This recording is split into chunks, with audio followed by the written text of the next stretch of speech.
This week's Playwright Tip, fundraising. Because if you can't do things like pay your editor, I'm a big fat moron!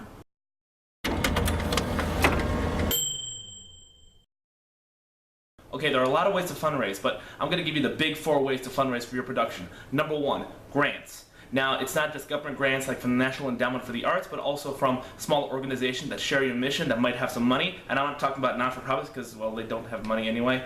I'm talking about like larger organizations, universities, whatnot, that may have a program to help your production out. I also put under grants corporate sponsorship, which means that companies will give you money to get ad space in your program and things like that, and also give you free food just to promote their things, etc., things like that. That's the number 4 way. Number 3 way to do it, put on a show, as hokey as that sounds.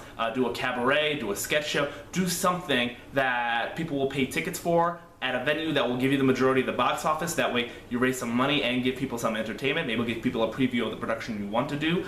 And it's a good way to make friends, make connections, and here's a tip: if you're going to do a benefit concert, a sketch show, whatever, don't use people in your company. Use people that you might not have worked with before who might bring in an extra audience, so you might get more audience for your full production that you're raising money for. Just a random thought. The number 2 way to raise money, internet campaigns. It's actually getting huge. You get a website or a donor page or a PayPal, and you get people to donate to you. If you're a nonprofit, you can push that as tax deductible and whatnot. And you can go through sites like Indiegogo and Kickstarter.com to post that you're looking for money, and you send that to friends and you send that to other people. Strangers sometimes send money to people who post on Indiegogo and Kickstarter. I'm going to put down in the link below, actually, see right here, a link to my sketch group, Stuff Films, their Indiegogo page, and just for you to see an example of what fundraising on these sites looks like. We have a video up, we have a description of what we're doing, and we have rewards for donating certain amounts, which is kind of cool. And with Indiegogo, we get all of the money, and Kickstarter, if we don't raise all of the money, we don't get any of it. With Indiegogo, whatever we raise, we get, which is awesome. Yay. And the number 1 way to fundraise and get money for your production, ask people. We're doing a strategy now. After last week's cabaret didn't raise as much as we thought, we're doing a strategy now. We're asking a lot of people for not a lot of money. Basically, you can ask one person for $100, and odds are they're going to say no. But if you ask 50 people for 20 or 10 people for 10, you have better odds of them saying yes. And here's a little hint strategy: ask them around right after payday. Just a thought. So that's how you fundraise for your shows. Everyone has different strategies, everyone has different ways of fundraising, but those are just 4 big ones that a lot of people use, and things that are really effective and things that are helping us now with the Fringe production. And I don't want to make this a really short video, so here's what I'm doing. I do a thing down here in Virginia called No Shame Theater. No Shame Theater happens every Friday night, and essentially you can bring any piece you want, but it must fill the following criteria. It must be 5 minutes or less, it must be completely original, and it must not break any rules, laws, whatnot. So this week at No Shame, I put up the following piece and made a bit of an ass out of myself. So enjoy that. I'll see you next week.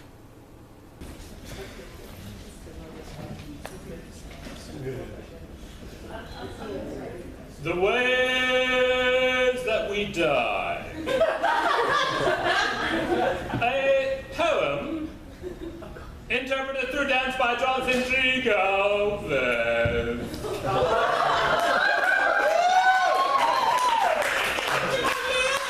Left my dance pants at home. Proceed. Death is subtle in many ways.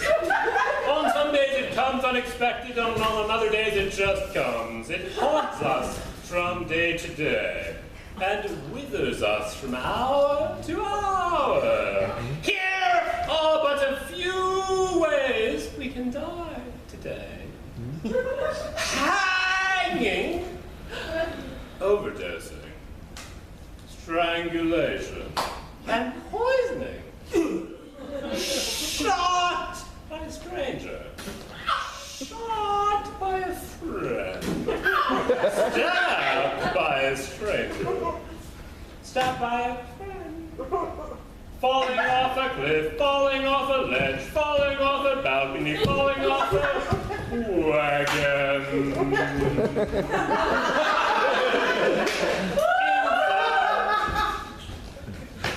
In some cultures, death is subtle, a disease weaving its way into the body, mangling and damaging each healthy cell, ripping into each organ, tearing it apart bit by bit. In other cultures, we eat McDonald's.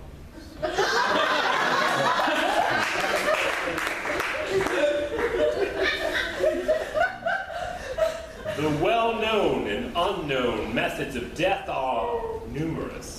You can die while driving or while walking. Die on the cross or die on the stage. Hi, I'm Daniel Tosh. But those are but the known methods of death. The lesser-known methods come swiftly and harshly. Death comes in the form of things falling from the sky, being engulfed by the earth, drowning in the tsunami, or anything else I haven't mentioned, found in the films The Day After Tomorrow or 2012. Among the known, unknown methods of death is death by cunnilingus. Yes. The face mashed in between the thighs, gasping for breath as you strategically make your way towards the vulva.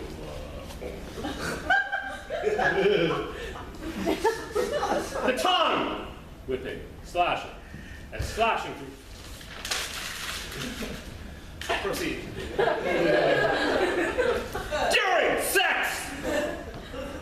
Death is another unknown form of death.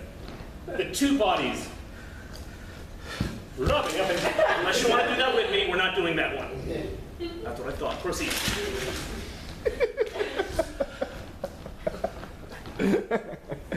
In essence, death is all around us.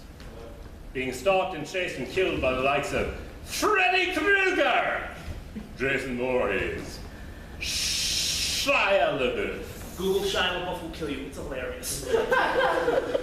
Truthfully, however, death is not the most painful end. Heartbreak hurts more than a stab to the gut. Loss is more painful than a shot to the head. And a few things more painful than a Tyler Perry marathon. Death and pain come hand in hand. Pain more relevant than the other. But in this poem of the ways to die, pain is but a footnote.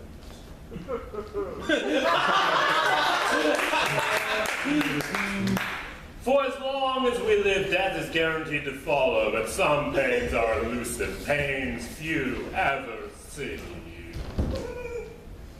Including the greatest pain of all, of wearing a dance belt that was purchased when he was 3 pant size smaller.